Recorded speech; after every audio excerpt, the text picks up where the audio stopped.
pengalamannya kucingnya meninggal, kucing tadi meninggal, kesayangan. Atau ada pengalaman ketika aku mudik, aku tertabrak misalnya kecelakaan, misalnya tangan dan kakiku lecet-lecet, kayak gitu. Jadi cerita pengalaman itu tidak melulu tentang kebahagiaan, bisa kesedihan, gitu ya.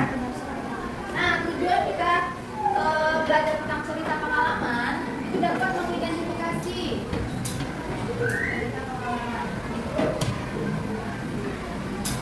Yang pertama dapat mengidentifikasi, apa sih mengidentifikasi itu? Cerita. Terus bisa menjawab pertanyaan. Jawab pertanyaan dari isi ceritanya. Jawab pertanyaan selanjutnya ada menyampaikan kembali. Menyampaikan kembali isi cerita. Nah, di dalam buku paket halaman 130, silakan dibuka. Di halaman 130 ada cerita tentang seorang anak yang tersesat di mall.